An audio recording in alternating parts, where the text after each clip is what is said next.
Well, welcome to Coffee Experts this week. It has been a week, for Drew and I. We were at Coffee Fest, Pacific Northwest, and had a great time. But man, I'm telling you what, I feel a little hungover from Coffee Fest, and I didn't do a lot of drinking. I just feel like, man, a lot of hours, a lot of talking to people. COVID's a weird thing. It pulls you out of talking to people all the time, and then you get stuck right back into it, and it's like all talk all the time. And we had a good time. Drew, did you have a good time? I had a great time, but yeah, it was a little bit of a shock to the system, being like, hey, you can come over here. Hey, you come over here. Come check out what we got going on. And masks, right? So nobody can see if you're smiling. I look so long and hard for like a smiley mask, like just something that would be like, no, I'm smiling, I promise, under here. What were the crowds like? Were there a lot of people there? I mean, nothing like when we were there a few years back. It was back in Portland, so we were there, I think in 2018. Is that when we went with Roasters? When we took the trek across? I think it was 2018. I think so. Portland. And it wasn't quite as big, it was probably, I would say probably half the size. Oh, wow. Half the size of show floor, and then like half the size of crowds. And I was surprised Saturday was pretty small. I was thinking that Saturday's days off, people were rolling there more, but nope. So interesting. Yes. But I think it was cool to talk to folks, like it reiterated all the more, we went there talking about energy drinks, DrinkWorks, and helping people create their own energy drinks, because obviously we have helped, people drop their cost by 5 times. Like how do you not get excited about dropping somebody's energy drink cost from like a $1.42 down to under 30 cents, like that's a crazy savings. There's just not many line items in coffee that you can do that with. So it's cool to talk to people about that, but not everybody was at that place in their business. So I feel like we started to pivot and talk a lot about actually Coffee Experts Club, and just talk to folks, because there are a lot of people that have all these big ideas and they have this next thing they want to go, and they just are feeling stuck, or not sure, like just paralyzed by so much information. Those shows are crazy. You're looking at new machines and new syrups and new chai and and by the time you get out of there, you're just like, like what did I come here for again? Like, what am I supposed to be doing? So I think that it's cool to get to chat with folks and talk with people. And I'm doing something cool, I think, this afternoon too, in case any of you guys want to join or show up. But I just called it office hours. I just sent out that email, Ben, to all the folks we talked to, and just said, hey, I'm doing office hours like every day this week, just as a service. It's free. Just show up like 3 to 4 every day, today through the end of the week, just to help you where you feel stuck. Like you're just like, what do I do from Coffee Fest? Where do I go from Coffee Fest? What am I supposed to do now? Like, help me triage through the pain points of step 1, step 2, step 3. Kind of like a first introduction to what Experts does every week. But nice. Yes, so I'm excited about that. I think it'll be good. Anyway, Coffee Experts Club this morning, we've been talking about people.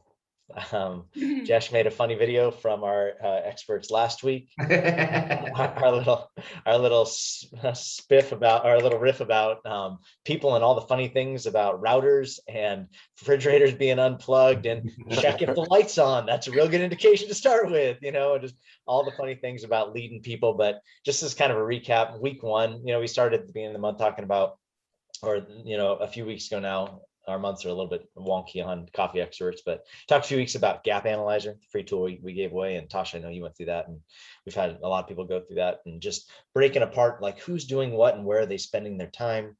And then we talked about last week org chart, and like where do people fit? Once we get the lay of the land, when is it time to start breaking out different roles and kind of assigning different things to different people? And it kind of lives with them. We looked a little bit at job descriptions, but we thought, sometimes all those things sound so theoretical, and I know some of those tools are pretty practical, but I thought giving people just like a real live experience of how do I pull some of this stuff apart would be good. And so we talked about Delegate and Elevate. We've been talking a lot about Traction, which is Gino Wickman's book. And he has a system called EOS, Entrepreneur's Operating System. And it's just a way like that you talk through things, build up your people, like how are you communicating? But one of the things that they do in EOS is called Delegate and Elevate, which is just a real simple exercise on figuring out what roles should be mine, what roles should not be mine. So I voxed Tasha yesterday. I'm like, hey, you okay if I put you on the spot tomorrow and we do like a real time, let's delegate and elevate. But I think it helps people to see what we're talking about if we can just open up a tool and kind of take it apart together. So Tasha, you still feeling okay about that? Yeah, I am. Okay, good. Tasha's such a good trooper. She's so kind. Don't worry. Next week we're gonna do something with Lindsay with at Outsider with gap analyzers. So I'm not always gonna pick on you, Tasha. Don't you worry. Pick on me. I'm learning and growing over here. Pick on me. Pick on me. Pick on me. I love it. Okay, so I'm gonna share my screen. Before we start though, like good energy. Anybody got some good thing they want to share? Some good energy about people. Some good story about something you experienced this week with people that you are leading or you're growing or in your business, or things that you're like, dude, I saw this happen today and this was good. Because last time we roasted our people pretty hard, you know. people are idiots, you know. So I thought, let's get some good energy going today. Did anybody have a good experience with people this week?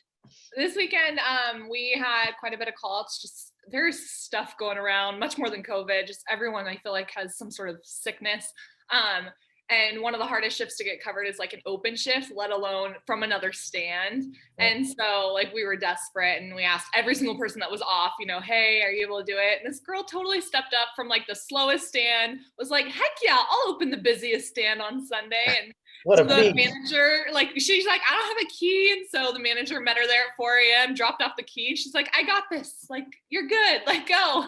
And yeah, it was just great. I love when people are able to step up and to cover those shifts. We were like, truly like, gosh, somebody please pull through for us. And she did it so effortlessly. It hardly ever happens like that. And it was like, wait, what? You know what you're signing up for, right? That's so good. So good. You're like, humanity redeemed. I love it. It's not all pain. Yeah. That's great. I love that. But I think, Tasha, just an example, like you example that. I think you example that really well with your people. And I think it's cool when you example it yourself, that people follow suit and they follow lead. So that was great. I had a Coffee Fest this weekend was crazy, you know, because I had to drive all the way up to like 8 hours away to pick up the cart that we were going to show people how energy drinks were going to work, you know, and then I had to get it all the way back across, and we had to get it all set up. But it was just cool picking things up, you know. The guy that built the cart for us, and then Drew met me up there, and we got to kind of just tinker with the cart, you know. And we got, and driving 8 hours, you get up there, it was like 7:30 by the time I got up there, because I had to do some morning meetings. And we got up there and we started plugging everything in, and just start dumping water all over the floor. And I'm like, oh my gosh, right? Because if you don't know this about me, I'm not the most technical dude. So I'm like walking through the steps of how this machine works. I've seen them a lot, you know, but this is like on a cart and it's all condensed. And so when it started pouring water, I'm like, what am I going to do at Coffee Fest if this thing starts dumping water? Like it's all over the floor. And I'm just thinking those shows, it's not like you can make a mess like that, you know. But it was cool just to see everybody pull together, like Drew pulled together and Barrick pulled together in this cart, and then to get it across, and to see, you know, all the guys show up. You know, we had a couple extra guys come to Coffee Fest that have been connected with us through the years, and my son showed up, you know, and all of them have some coffee different places, you know. And just to see everybody kind of just come together, it was cool just to remind us that it's neat to be in business with people. You know, it's neat to not just be a solopreneur out there on your own, just trying to make your way, but it's cool when you can build team around you and create a culture that is fun and healthy and exciting, you know. So anyway, that was my fun people story. I'll share my screen. Drew, you got some? Well, not really business related, but I met your son, so I kind of got to see what you were probably like when you were young. Oh man, my son is more like his uncle than he's like me, as far as like his personality is a lot like Megan's brother, but it's a good kid. It's a stark contrast, but he's a great kid. Thanks, man. I like him. He's mine. I'll keep him. He's fun. All righty. Let me share my screen. Okay, so Tasha, this is you. Okay, so the Delegate and Elevate tool is very, very simple. It's not complex, and I think that's the best part. You know, sometimes you introduce new tools, even the gap analyzer, sometimes I feel like it can be a little bit intimidating. You know, it's a new tool. People have to understand what it is you're asking for from them. They can get it wrong. They can give you wrong data. That's the opposite of Delegate Elevate. Delegate Elevate is just a very, very straightforward tool working from 4 quadrants. And the whole purpose of this tool is exactly as it speaks, is as we look at our roles, what can we delegate so that we can elevate? You know, what are things that have just become so common, we know them like the back of our hand. They don't need to be ours anymore. We don't need to own this anymore, because I mean, our greatest asset is time, right? And it's also a commodity it's got a very limited supply. You know, I only have so much time I can give you, you know, like each one of us have things in our lives. Tasha's a young mom, like she's running 4 stands, like she's got a very small amount of time that she can give when it comes to quality focused. I'm going to focus on this unless she wants to really cheat into her personal life. And so the best thing we can do for Tasha is, man, Tasha's brilliant. Let's keep her brilliance moving the right direction. And let's cut out things that don't have to operate from, that don't have to take away from the commodity of Tasha's time. So the 4 quadrants of the Delegate Elevate is, this is where you want to live. You want to live up here in the top left. And that is love and great at. Just for all of us, for our own mental health, for our own, like, enjoying what we do for work sake. We want to live up here. And then it actually goes like this and snakes down this way. So then the next would be, what do I like and I'm good at? So maybe it's not love and great at, but like and I'm good at. And then you start getting down here under below the fold, and it's like, these are the places you don't want to live. But there's things about all of our jobs that we don't like, but we're good at, and we can't deny that. You know, that's, you know, I would say if you can live 15 to 20% of your life in this zone, that's fine, but this shouldn't be the majority. And then there are these things here where it's like, I do not like it and I am not good at it. And the faster that you can get this kind of stuff off your plate, all this is doing is creating negative energy for you. All this is doing is sucking life out of you. The more we can get you to elevate up into your brilliance by delegating out some of this, the majority, all of this stuff, and then majority of this stuff, some of this stuff, and then get you more and more here.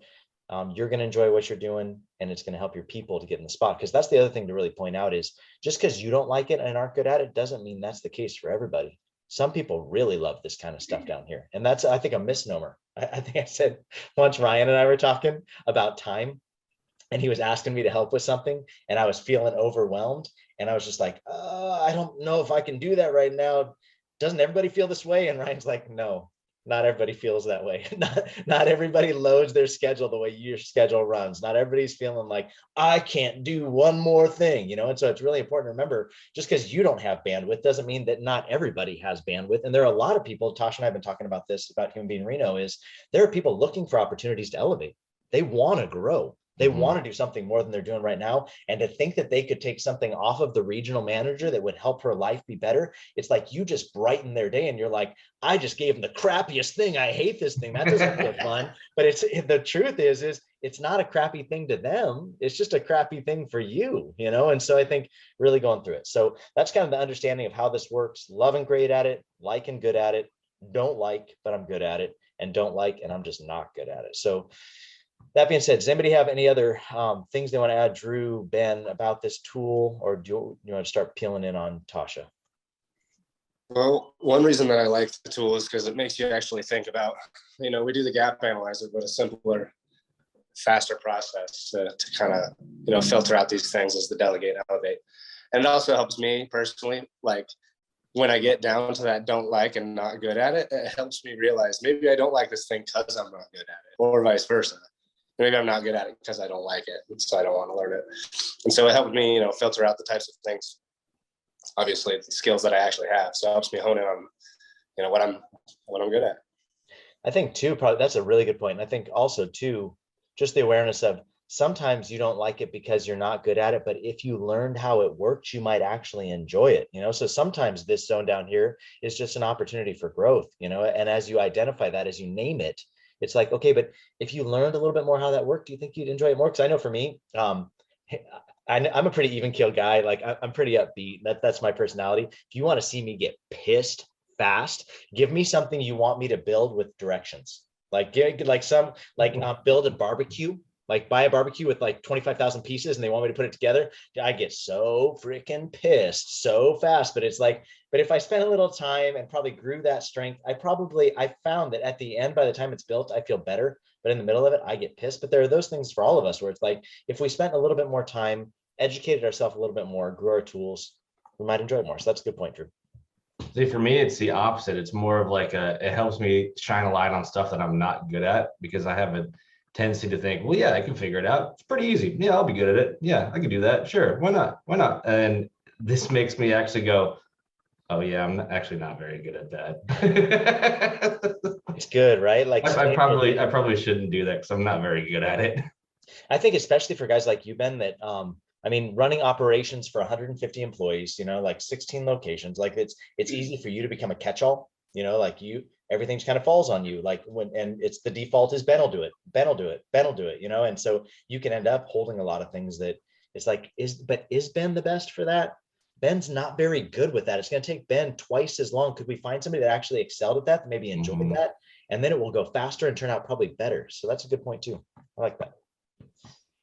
Okay, Tasha, the queen.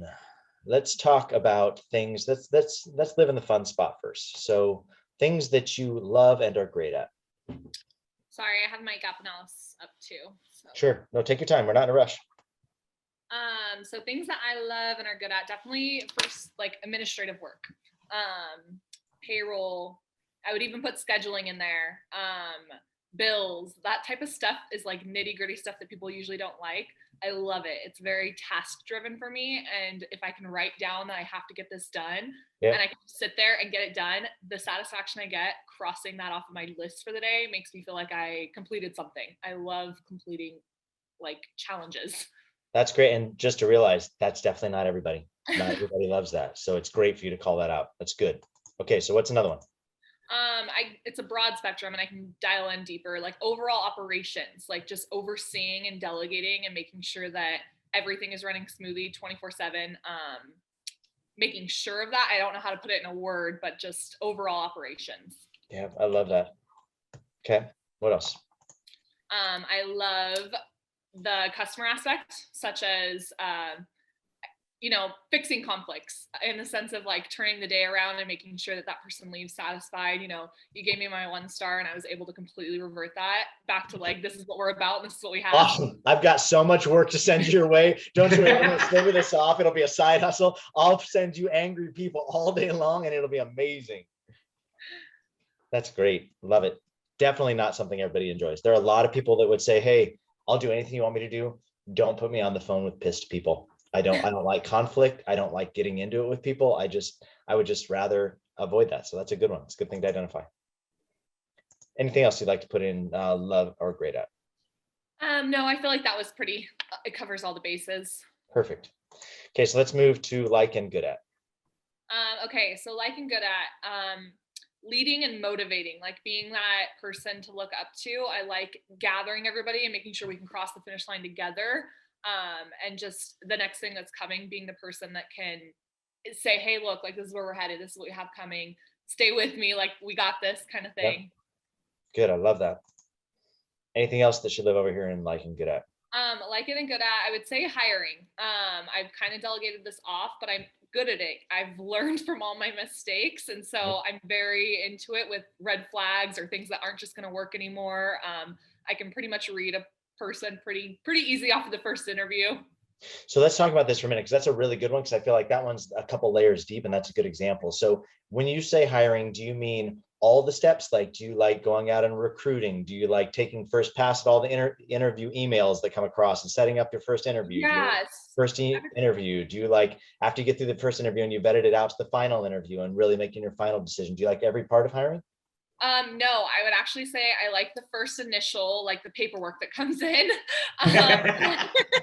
So setting up, like scheduling, that kind of thing, all my game. And I can tell too off of a resume or just like how they answer my questions, whether it's going to be a good fit. So scheduling that first initial interview, no, I've designed it out to where my managers can pretty much answer the questions for me. But then I step back in and revert back to, okay, no, that's a red flag. You didn't catch that.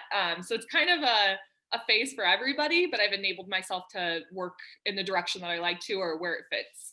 That's great. I love it. Okay. I think that. Great. Anything else in like and good at? I love making coffee and I'm pretty good at it. I'm fast. My memory's there. I mean, when we really talk about coffee. Yeah. So like actually putting it out the window. Yeah. It's a fine line in the role I'm in, but yeah, I do enjoy that. That's why I started this job. No, and I think it's great. I mean, if you didn't, like, I think when Ryan and I were walking through the stands, there was that feeling of when you felt the urgency and you're like, well, I don't know what I'm supposed to do right now. I can't be of any help. The best thing I could do is get out of the way. You know what I'm saying? So I think that it's great for you to have a skill where you're like, hey, I know how this thing works. and I can step in at any point. You know, I know Drew's scheduled for later on this week that you put him in for some 6:30s, and I'm like, you got this? And he goes, bro, I got this. No problem. It's Great. here. I All the got girls it. love him. They're like, I'm on the schedule tomorrow, and I think somebody asked, they're like, why isn't Drew working that? Yes.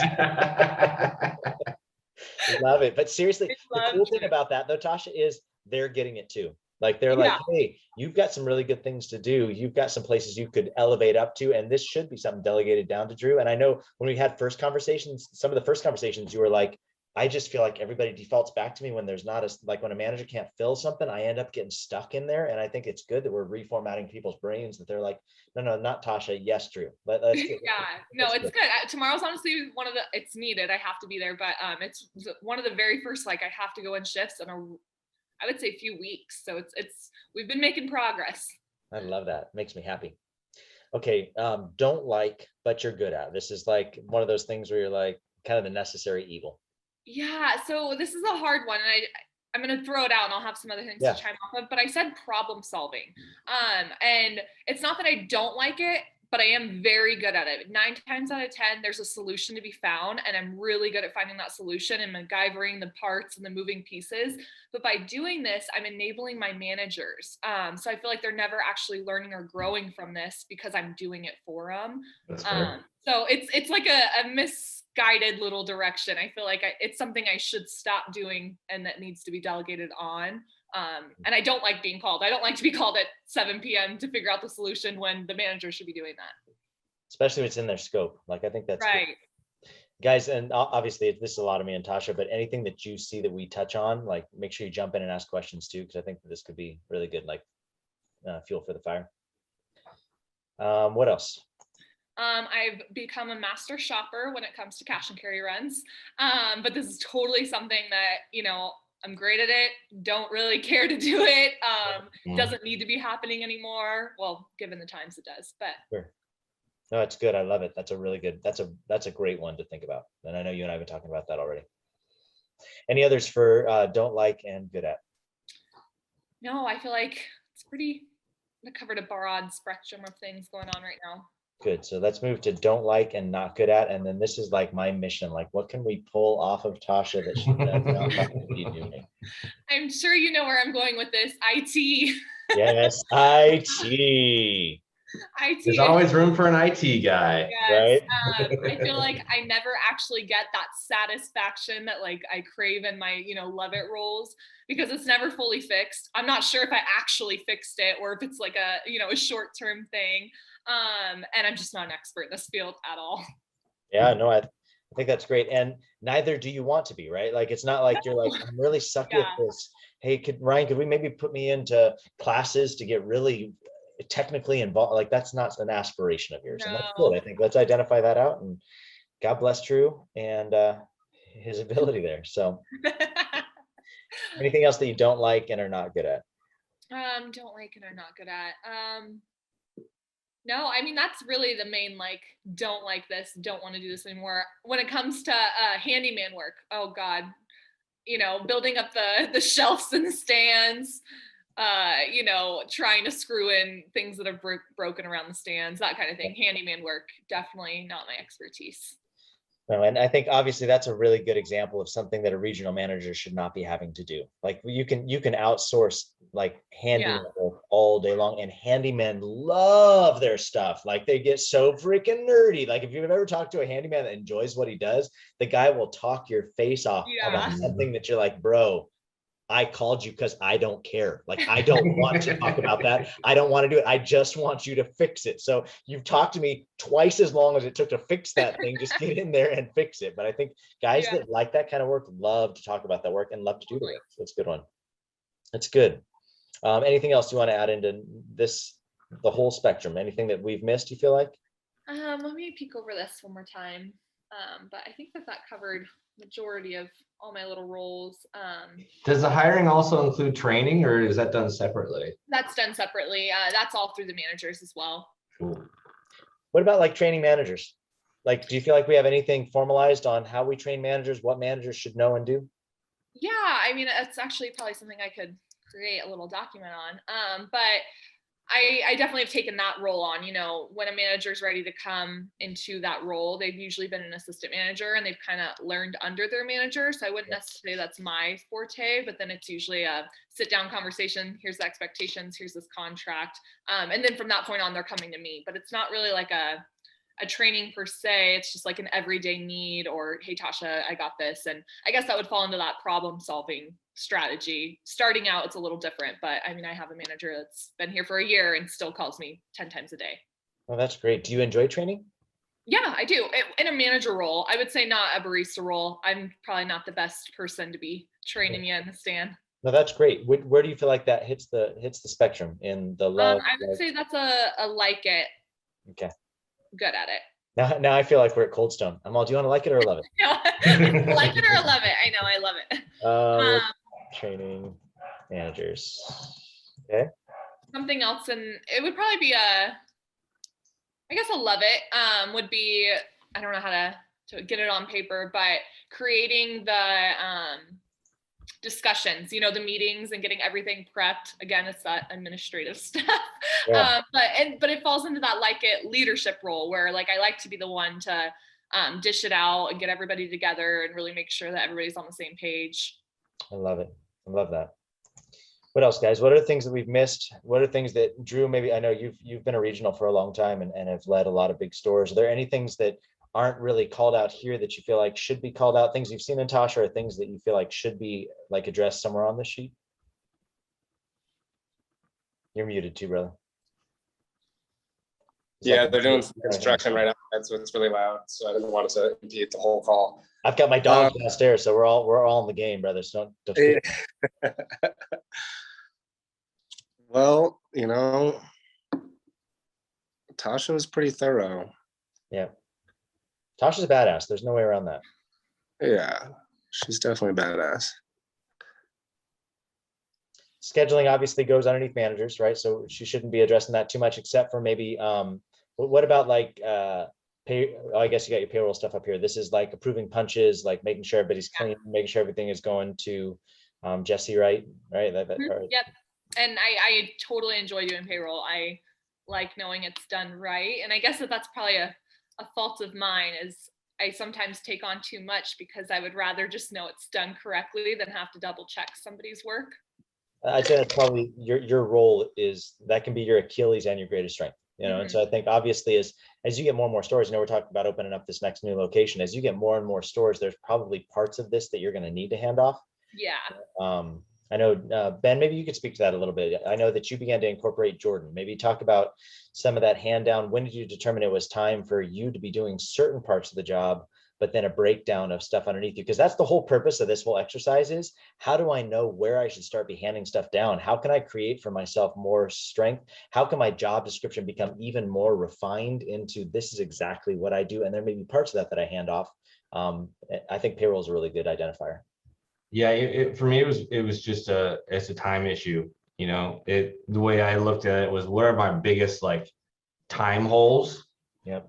And obviously payroll, when you have it, you know, 15, 16 stores, it's a big time hole. Is that like a black hole? Is that like a time suck? Is that what it is? Oh, my time's gone. Oh, it's Wednesday already. But it was like, how can I like at least break out most of the heavy lifting? So when it gets to me, it's not like, instead of taking 8 hours, it's taking like, you know, hour and a half, 2 hours. And I sort of did that across the line with everything. Obviously got rid of the stuff that I hated doing, but then it was like figuring out, okay, of the things that I do love, what's sucking 8 hours a day, you know, 10 hours, 12 hours, 14 hours. Okay, can that be broken down so that I still am like touching it? I still love to do it, but in a more like oversight role versus like I'm in there like from the ground up sort of role. And was like just practical nuts and bolts, wasn't there part of payroll that you still kept, but you had Jordan do a bunch of your heavy lifting when it came to like making sure she's checking in with the managers that all the punches are clean, making sure that there's no overtime that's excessive, making sure, and then once it rattled up to you, it was more like you gave it a once over and then were able to execute based on it. Is that how it worked? Yep. Yeah. It started with me going from checking every store, checking in with every manager. Okay, are all you people correct? Do you know, oh wait, you didn't fix this person punches at your one store, harping the manager to go in there, fix or adjust their how it should be, their time cards, how it should be. So it started for me, and then I would do that, and then for all the stores, and then I process it together and format it together to send off to the bookkeeper. And I was like, this is taking ages. So then it was Jordan then the regionals would harp the managers, get on the managers for their 3 or 4 stores. Mm-hmm. And then they would send me the report of, okay, these 4 stores are good, if you want to look it over. So I would, instead of me formatting, all 150 employees, I'm just formatting 4 reports and then shooting it up. So it's just, breaking it down a little bit. No, I think that's good. I think it's too, I mean, obviously we're talking about big, like Ben's over something big, like it shrinks down like the smaller you get. And some people that might be listening to this or, be watching this later as we send it out, to other folks is they're thinking I've got 1 or 2 stores. Like where does this fit for me? And would you guys say from your experience, and Tasha, you're more than welcome to speak to this too.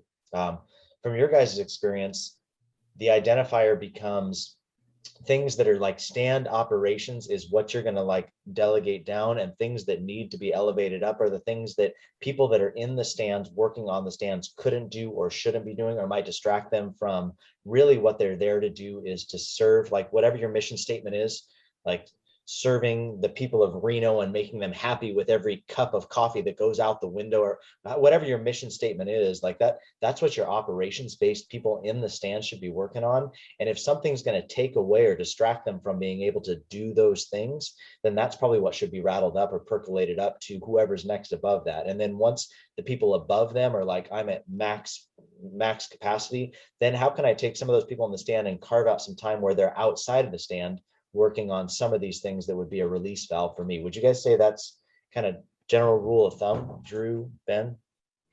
Yeah, and it really harkens back to your job descriptions too. If you have a really solid set job description, this is what I want my stand manager to do.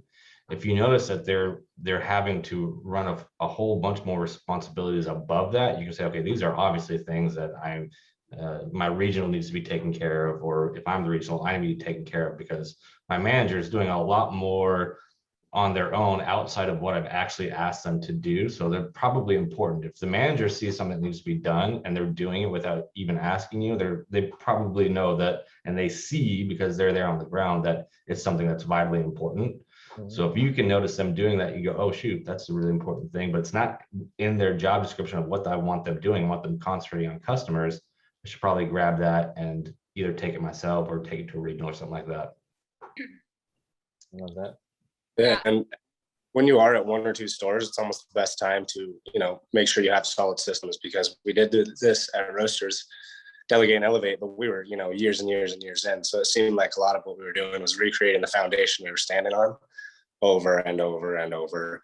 And the systems, you got to realize, at least we learned the hard way, they're not static. You create what you create, and then you have to refine it and refine it and refine it. And so when you have a smaller setup, it's the best place to start for these solid systems. Especially to be able to bear a load as you grow. Go ahead, Tasha. That was perfectly said, Drew. I feel like we're regrowing and reestablishing 10,000 times over every time we grow. And I wish that this stuff would have been implemented when we were smaller than even just our 4 stores right now. And then back to what you were saying, Aaron, I kind of like took my job role and looked at when I could be a benefit to all 4 managers versus just like the one-offs. You know what I mean? Like that's where, when it became my job would positively impact everybody as a whole, that's something I could be doing versus something that they need to be doing. Like if it's a problem for everybody, then that's something that maybe I should be taking over, or I could step in and help. And it was just a way to spend my time too, versus, okay, this one manager is struggling, I'm just going to focus in and help all them. I would rather hit on everybody in the most positive direction. I think it's good, because I think sometimes we can feel like, wow, that one manager is such a problem, but usually that's just that manager is the most verbal, or that, like that's, you're seeing that because they're verbalizing it, but like there's probably some confusion in the ranks somewhere if this one person is struggling. And I think the more and more that as you percolate up, like one to many, like how can I give this one to many instead of one to one? Obviously there's still going to be that one to one, like training, like a regional to a manager and spending that time. But really, if you're, that's a lot of valuable time you're giving to one person. And that's fine if it's a one-off here and there, but if it starts to turn end over end, like there's probably a bigger picture. problem here. Maybe this person isn't a good fit for a manager, or maybe there might be a trend, and maybe how could I do this at the next manager's meeting? And I train everybody at the same time and then see how the fallout is going to happen, instead of I'm investing so much in this one person, but that probably could have been a good training that I said one to many instead of just one to one. And then I addressed it for everybody. And then we see what happens downstream. It's just like that undergirding truth. You know what I mean? Like reiterating truth, reminding people, not assuming they just understand. Because assuming you know what to say about it, makes an ass out of you and me. So I think it's a good thing for us to always lean into. So great exercise, Tosh. Like this was good. And I'll save this and I'll send it over to you. And I think too, probably the next step, and what Ben was talking about is really good, is taking this and holding it against a job description.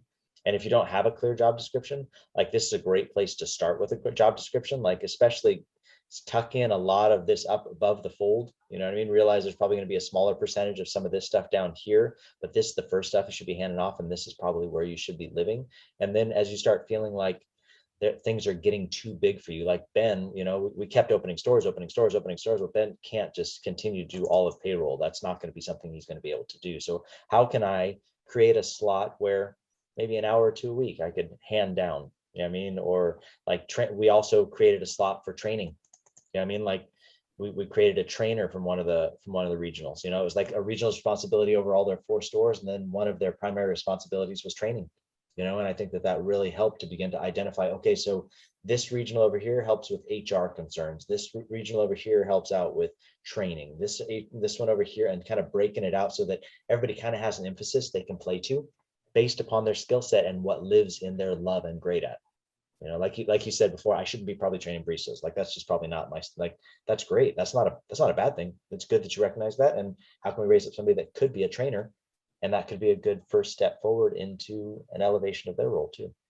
So on another back end of this too, I'm excited just to hand this out to my managers just so I can see. I mean, I feel like sometimes you don't really get to vocalize what are you doing in your job that you don't like, and that's not a bad thing. Is there a way we could fix it or change this for you? Or how are you viewing your roles, and where do you love and exceed? And I think that's a good way to identify too, who might want to move up, or if they love this and they seem to be good at it, maybe that's somebody to keep an eye on for a certain role or certain tasks down the line.